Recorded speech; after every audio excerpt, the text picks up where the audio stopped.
Sophia, a 30-year-old woman, led a peaceful and fulfilling life with Marcelo, the love of her life since their college days. When their eyes first met, an unbreakable connection was formed. Now, after 10 years of a harmonious marriage, they shared more than just a home. They shared dreams, laughter, and challenges. Marcelo, always a man of few words, expressed his love for Sophia through gestures of affection and a silent dedication that spoke volumes. They lived in the house Sophia had inherited from her late mother, a spacious property in an upscale area of the city. This house was not just a collection of walls for Sophia. It was a living repository of childhood memories, shared laughter, and shed tears. Every corner of that residence echoed stories of past generations. There was a water stain on the ceiling of their house. Sophia asked Marcelo to hire someone to fix it, but he never did. One day, an unexpected event tested the strength of their marriage. A man knocked on the door. He was a doctor with ambitious plans to build a hydroelectric plant nearby. The area was becoming increasingly valuable, attracting a steady flow of workers and, consequently, increasing property values. The doctor, seizing the opportunity, offered an exorbitant amount for the house, $1.5 million. The offer was tempting for Marcelo, who had never imagined possessing such a sum. For a moment, the idea of an even more comfortable life gleamed in his eyes. However, for Sophia, the offered amount was not enough to compensate for the losses. Marcelo, you don't understand. Every piece of this house reminds me of moments I lived with my mother and my siblings. How can I put a price on that? She expressed with eyes brimming with emotion. Marcelo, realizing how deep Sophia's ties to the house were, tried to argue pragmatically. Sophia, think about the future. We can buy another house, maybe even better. This money can change our lives. But it's not about the money, Marcelo. It's about our history, our memories. I can't just sell them, Sophia retorted with a firmness that surprised even herself. This discussion marked the beginning of a tumultuous period in their marriage.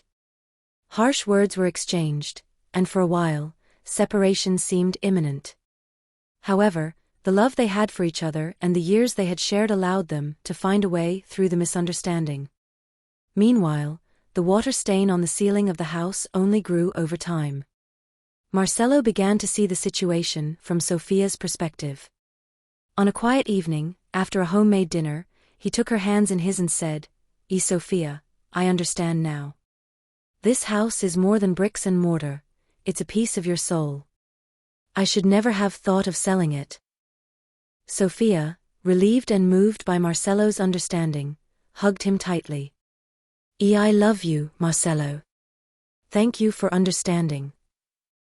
From that moment on, the idea of selling the house was abandoned.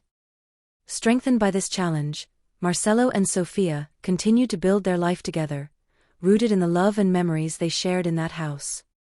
The decision to preserve their home not only saved their marriage but also reaffirmed their commitment to valuing what truly mattered: family, love, and the home they built together. Although Marcelo had agreed to forget about the offer for the house, he couldn't help but have the value of $1.5 million haunt his mind during moments of silence and reflection. This amount represented more than just financial security for him. It was the embodiment of his unrealized desires and secret ambitions. Despite never voicing these thoughts aloud, a growing resentment began to fester in his heart against Sophia, fueled by his silent greed. As the months went by, they maintained a delicate balance, carefully avoiding the topic that had almost separated them. However, their tranquility was abruptly interrupted by an unexpected event. Vania, Marcelo's mother, suffered a fall at home, resulting in a broken arm. Given the severity of the situation and the fact that Vania lived alone, Marcelo decided to bring her to live with them, a decision that, though necessary, promised to alter the dynamics of the house. Sophia, my mother is going to need us now more than ever. I know you two have your differences, but I need you to help me take care of her, Marcelo said hopefully. Of course, Marcelo, she is your mother, and I would never leave someone in our family helpless, Sophia responded, hiding her reluctance. Living with Vanya had never been easy, and the prospect of having her indefinitely brought an anxiety that Sophia struggled to conceal. Days turned into weeks, and Vanya's presence began to weigh on the household environment. With her broken arm, Vanya was limited to sedentary activities, spending her days between watching TV and long conversations with neighbors. Her presence significantly increased Sophia's workload, who now found herself overwhelmed with additional household chores.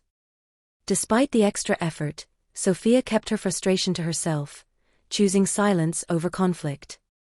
On the other hand, Vanya was dissatisfied with almost everything. This food is tasteless, you don't know how to cook like I do," Vanya constantly complained, not acknowledging Sophia's efforts. One afternoon, after a particularly challenging day, Sophia confided in Marcelo, "I'm trying my best, but your mother is not happy with anything I do. I'm exhausted," she confessed, her voice heavy with fatigue. Marcelo, realizing the burden his decision had placed on Sophia, felt torn between loyalty to his mother and love for his wife. "Sophia, I'm so sorry.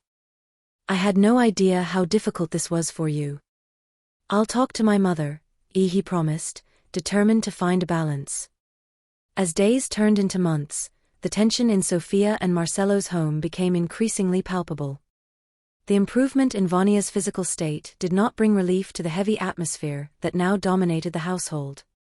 Marcelo, in his growing indifference, failed to keep his promise to talk to his mother. The truth was stark and simple: he had no interest in addressing the situation. The convenience of his routine was his priority, and Sophia's feelings were relegated to a secondary plane. Vanya's arm had healed, and she could have returned to her own home. However, Vanya continued living with Sophia and Marcelo, leaving Sophia increasingly distressed. Exhausted by the constant demands and lack of support, Sophia decided to confront the situation. "Marcelo, we can't continue like this. I'm tired, and your mother simply does not respect our space, our home.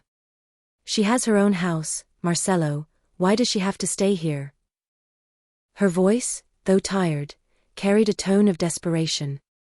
Marcelo, however, resorted to crude emotional manipulation, trying to appeal to Sophia's sentimental side, fully aware of her tendencies. "She's elderly, Sophia. Living alone at her age is dangerous. We're all she has," he said, his voice devoid of genuine concern. Marcelo saw the situation as a dual convenience, his mother being taken care of and his own domestic needs met without effort on his part. Giving in once more to emotional pressure and her own empathetic nature, Sophia reluctantly agreed to allow Vanya to continue living with them. This decision, however, was made with a heavy heart, knowing that her mental and physical health would continue to be sacrificed. The following months were marked by a vicious cycle of exhaustion and resentment. Sophia, now more isolated than ever, felt like a stranger in her own home. Vanya, taking advantage of the situation, became even more demanding, criticizing everything from the food to the cleanliness, without offering any form of help or gratitude.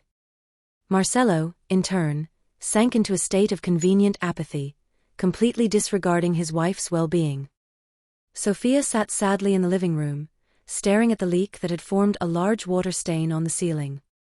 With each passing day, she saw more clearly the emotional chasm that had formed between her and Marcelo. The man she had married now seemed like a stranger, someone who placed his own comfort above his wife's happiness and health. Marcelo's indifference was not just a momentary lapse, it was a revelation of his true character. Confronted with this harsh reality, Sophia began to question the sustainability of her marriage. Loneliness and exhaustion became her constant companions, shadows that followed her through a house that no longer felt like a home. The love and respect, fundamental to any relationship, had dissipated, leaving only disappointment and regret behind. In this bleak scenario, Sophia faced a crucial crossroads: to continue living in this cycle of neglect and disrespect, or to find the strength to make a painful yet necessary choice for her own health and happiness. The hope for a better future had become a thin, almost invisible thread in the worn fabric of her marriage. As time went on, Sophia's health began to decline alarmingly. Constant nausea and dizziness became her daily companions, forcing her to spend long hours lying down or sleeping in a desperate attempt to find some relief. However, this change in her behavior was met not with concern or empathy from Marcello or Vania, but with accusations of laziness and neglect. You spend all day in bed, while my son works hard. The house is a mess, this is no way to live, Vania reprimanded, her voice laden with disdain, devoid of any concern for Sophia's condition. Marcello, echoing his mother's complaints, expressed his dissatisfaction as soon as he came home. I can't believe I'm coming back from work to find the house in this state. Where's dinner? Why are the dishes still in the sink? He barely looked at Sophia, his irritation overshadowing any trace of compassion he might have had for her. Sophia, though debilitated, tried to explain the severity of her condition. I'm feeling really sick, Marcello.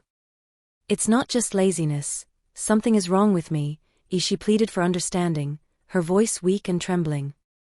However, her words fell on deaf ears, both Marcello's and Vania's, who seemed more concerned with the inconveniences caused by her condition than with Sophia herself. In an effort to resume normalcy despite her persistent symptoms, Sophia tried to take on her household responsibilities, but this act of determination only served to aggravate her physical state. One day, the effort proved too much, and she fainted on the couch. Witnessing the scene, Vania cast one last accusation of laziness before walking away, leaving Sophia alone in her anguish. Upon regaining consciousness, the gravity of her situation became undeniably clear to Sophia, who, driven by a sense of urgency, went to the hospital. There, faced with the doctor's suspicion of pregnancy, a glimmer of hope shone in her heart. The idea of bringing new life into the world, despite the challenging circumstances at home, offered her a moment of indescribable joy. However, this hope was abruptly shattered by the negative pregnancy test result. Subsequent exams revealed a much darker truth. Sophia was diagnosed with advanced stage cancer. The news hit her like a devastating blow, plunging her into an abyss of despair and fear. What initially seemed like simple indisposition had turned into a fight for her life, a fight Sophia would have to face with little to no help from Marcello or Vania.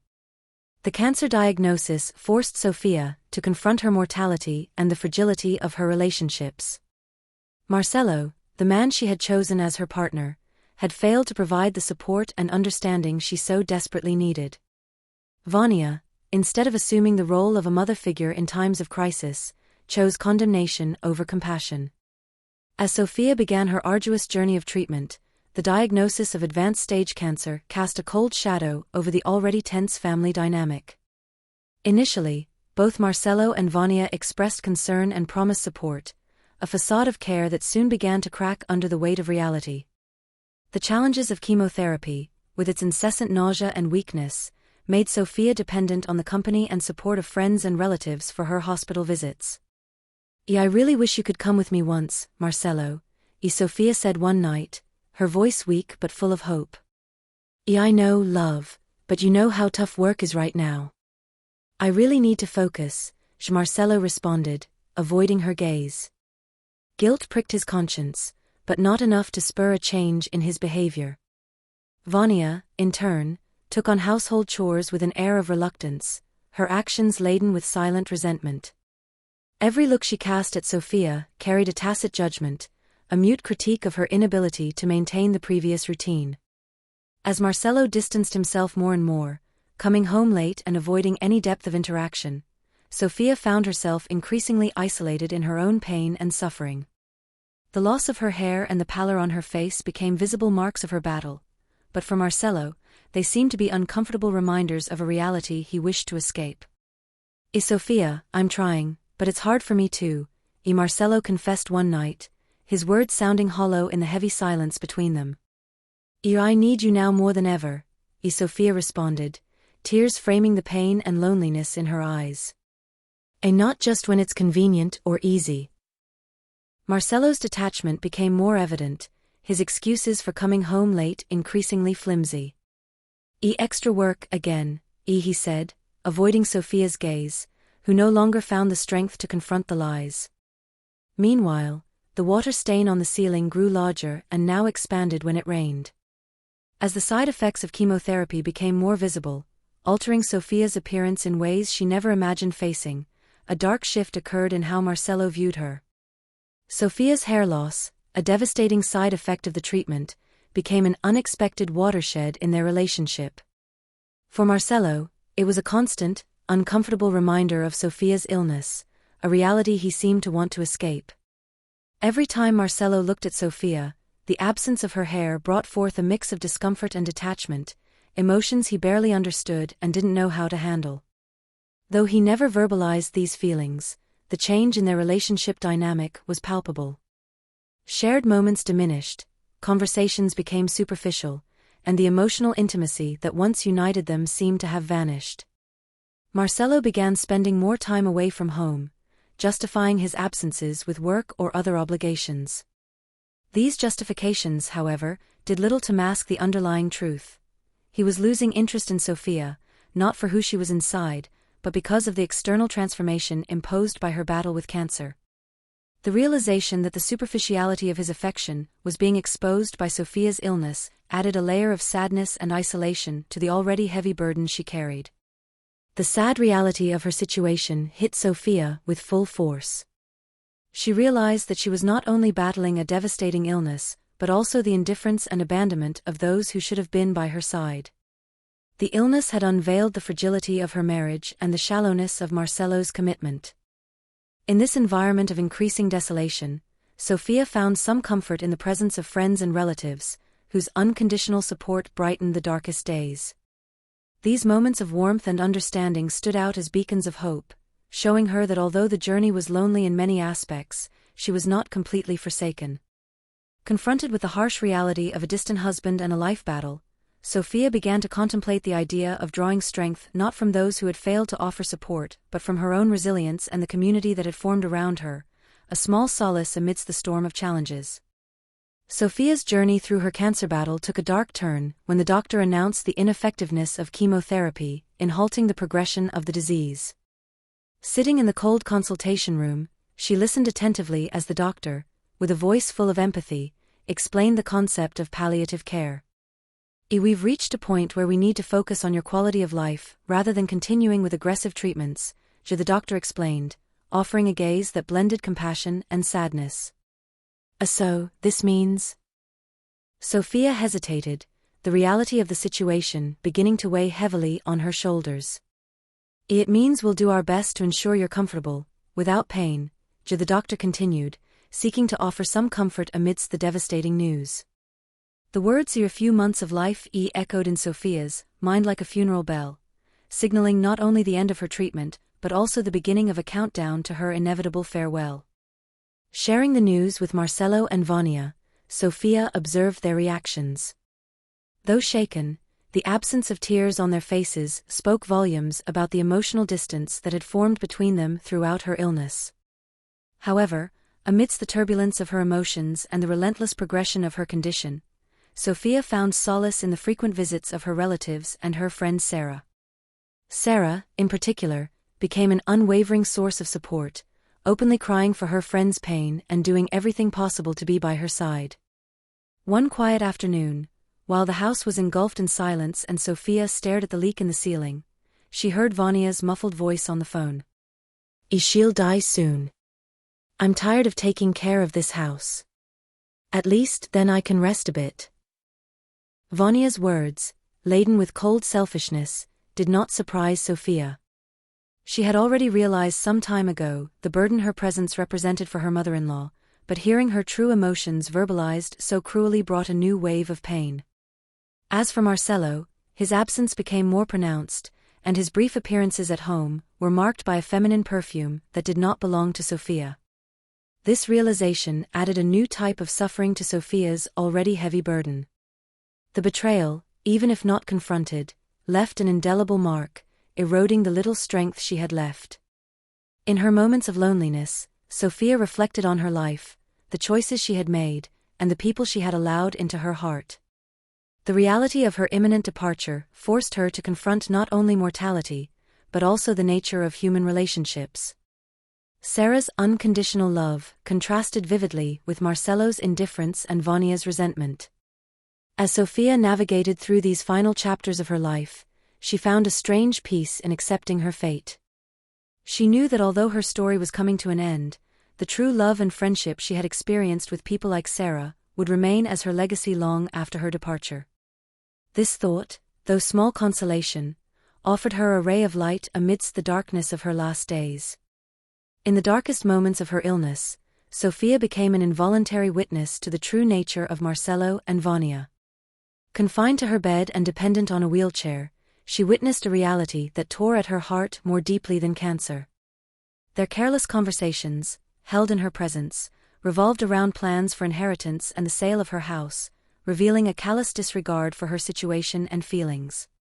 Imagine, Marcello, as soon as Sophia is gone, Paris will be my first stop. The city of lights awaits me, Vania rambled aloud, as if Sophia were nothing more than an obstacle in her path to leisure. Marcello, not wanting to be outdone in insensitivity, shared his own dreams of traveling to the United States. And I, Mom, will finally see the United States. The house value has skyrocketed to $2 million now. We're about to make a fortune, he said with a disturbingly misplaced smile in Sophia's solemn room. The revelation that Marcello had already begun the process of selling the house under the power of attorney Sophia had once entrusted to him was a blow that left her stunned. However, the universe seemed to have a twist in store for Marcello's greedy plans. When he tried to finalize the sale, he encountered an unexpected legal barrier. The house, as it turned out, was not solely Sophia's to sell. It belonged to a broader circle of her family, a detail Marcello had arrogantly ignored. Sophia's mother had wisely included other relatives in her will, distributing the property among more than 7 people, including Sophia's siblings and some cousins. These relatives, all comfortably well off, unanimously agreed to let Sophia continue living in the house, as she had been her mother's caregiver in her final days. This collective ownership rendered Marcello and Vania's plans futile, their dreams of extravagant expenses thwarted by the shared inheritance. Upon learning this, Marcello and Vania's fury knew no bounds. All for nothing. We'll barely receive anything from this, Marcello exclaimed, boiling with frustration. Equally enraged, Vania lamented their dashed hopes, their greed exposed in the face of thwarted plans. For Sophia, witnessing this display of greed and betrayal from her bed was a sober confirmation of the true characters of the people she once considered family. Their lack of empathy and compassion, along with their eagerness to benefit from her passing, was a painful yet enlightening revelation, shattering any illusions she might have had about their intentions and loyalty. Marcello and Vania, impatient and disillusioned with Sophia's slow progression, no longer hid their discontent. Their hope for a quick resolution to Sophia's tragic situation dwindled as she remained stable, defying the initial predictions of the doctors. One day, in a moment of carelessness, Sophia caught fragments of a conversation that confirmed her worst suspicions. Through the cracks of a slightly open door, she heard Marcello planning his departure, counting down the days to claim his share of the inheritance. When she dies, I'll come to get my share. It's not what I expected, but 200,000 will still help, he said. Words that cut through the silence and Sophia's heart with calculated coldness. Marcello looked up at the ceiling and saw the large water stain caused by the leak. He thought, thank goodness I didn't get that fixed, and left Sophia's house. After Marcello's departure, leaving her alone at home, Sophia, crestfallen, turned to the only person she knew she could unconditionally. In the days that followed, Sarah, along with Sophia's relatives and siblings, formed an unwavering support network. They took turns to ensure Sophia was never alone, caring for her with a devotion that went beyond blood. The constant presence of loved ones transformed Sophia's house into a true home of human warmth, something she thought she would never feel again. The affection and attention she received filled her heart in a way that words could not express. If I were to die now, I would die happy, Sophia thought, finding peace in the presence of those who truly loved her. Against all odds, a year passed. Not only did Sophia remain alive, but her hair began to grow back, and a strange sense of well-being enveloped her. Sarah, noticing not only her friend's physical but also spiritual improvement, encouraged her to revisit the doctor for a new evaluation. Even the water leak in the ceiling seemed to have resolved itself, but the stain still remained, and Sophia just looked at it. Financial dependence was something Sophia was determined to leave behind. Marcelo's absence, though painful in many ways, had removed the main provider from the household, pushing her into a reality where she relied on family help and, most importantly, Sarah. However, this period of vulnerability also taught Sophia the value of community, true friendship, and chosen family. Life, however, always finds ways to test our resilience, as Sophia would soon discover. One day, while relaxing in the living room, part of the plaster ceiling collapsed, a physical reminder of past neglect. The plaster fell right onto the water stain that neither she nor Marcelo bothered to fix. The incident, though frightening, caused no injuries, but it highlighted the urgent need for repairs in the house, a task Marcelo never showed interest in. Sarah, always ready to help, called a friend, Felipe, a mason, who promised to take care of the problem. When Felipe arrived at Sophia's house, he brought not only his tools but also his son, Julio, an unexpected presence that quickly became pleasant. "I'm sorry, he's my son. I have no one to leave him with today. Can I fix your house while he stays here?" Felipe asked, somewhat apprehensively. Of course," replied Sophia, a smile forming on her lips for the first time in a long while. While Felipe worked on the ceiling, Sophia found herself engaged in warm conversations with father and son. Felipe shared his story, his wife's early departure after Julio's birth and how he, with the help of his mother, raised his son alone. Sophia was impressed by Julio's education and maturity, despite being so young, and by Felipe's dedication and love for his son. Those moments of unexpected conversation and company proved to be a balm for Sophia's soul. She began to see Felipe not only as the mason hired to fix a physical damage in her house, but as a human being fighting his own battles, with stories and dreams that echoed the challenges and hopes she herself faced. During the 3 days Felipe fixed Sophia's ceiling, the atmosphere in her house transformed. Felipe and his son Julio's daily presence brought a joy that hadn't been seen in that home for a long time. Sophia realized how their presence brightened her days, an unexpected happiness that made her ironically thankful for never having fixed the ceiling before. On the last day of work, Felipe showed a kindness that deeply touched Sophia. Noticing she was still recovering from the effects of chemotherapy, he insisted on helping her clean the house after the repairs were finished. "You shouldn't strain yourself so much," Felipe said, concerned. Sophia, grateful and somewhat surprised by such consideration, felt more valued by that gesture than by anything her husband had done for her in years. Wanting to somehow repay the kindness, Sophia ordered lunch for them. Sitting at the table, Sophia, Felipe, and Julio shared a meal full of laughter and pleasant conversation. It was a simple but profoundly significant moment for all of them. Upon saying goodbye, Julio's sadness at leaving Sophia's house was palpable. "Am I going to see that lady again?" he asked, his big eyes filled with childlike hope. Touched by his sincerity, Sophia quickly invited them to come back on the weekend for lunch. Julio's joy upon hearing the invitation warmed Sophia's heart, solidifying the beginning of an unexpected and valuable friendship. When the time came for Sophia's next chemotherapy session, a surprise awaited. Instead of Sarah, it was Felipe who showed up. Sarah had an unexpected event and asked me to come instead. "I hope you don't mind," Felipe explained, somewhat anxious for her response. However, what neither of them knew was that Sarah had no unexpected event. It was all a plan to bring the two together. Sarah felt she needed to play Cupid with them. Felipe's company during the treatment turned an experience normally arduous into something bearable, even enjoyable, due to the conversation and support. In the days that followed, Felipe and Julio's visits became a constant in Sophia's life.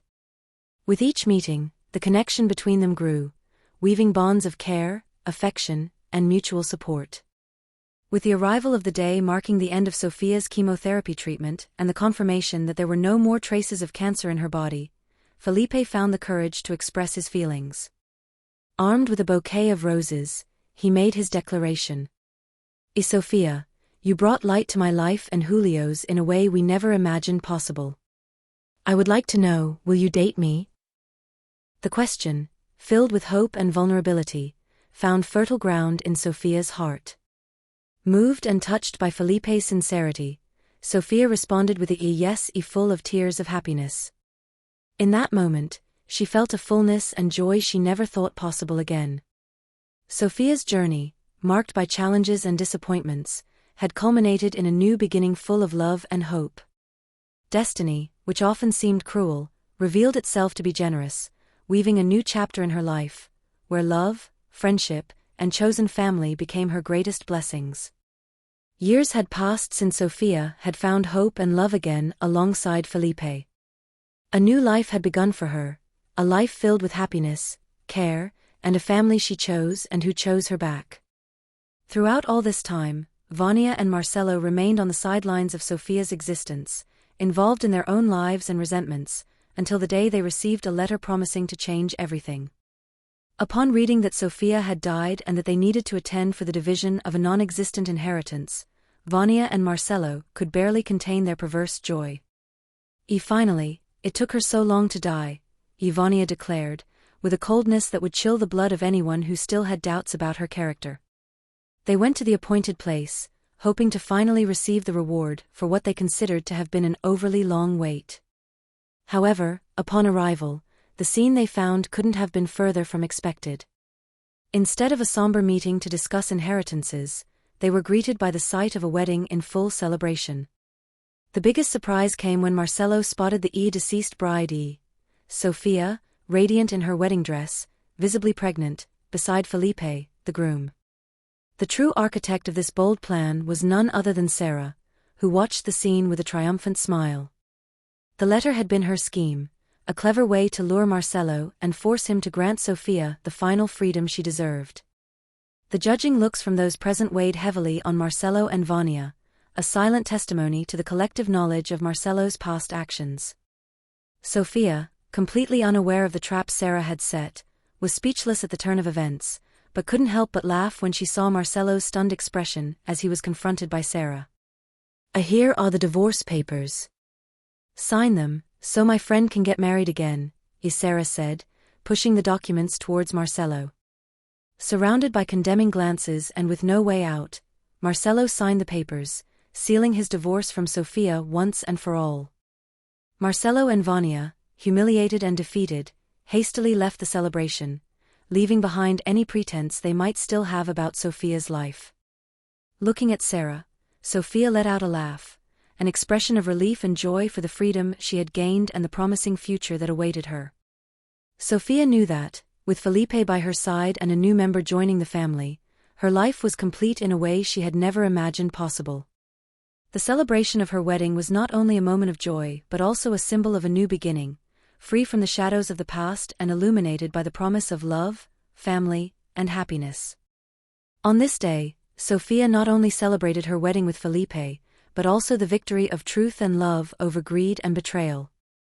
Her heart, full of gratitude for Sarah, Felipe, and everyone who supported her, knew that, regardless of what the future held, she would face it with the strength found in true love and the unwavering support of her chosen family.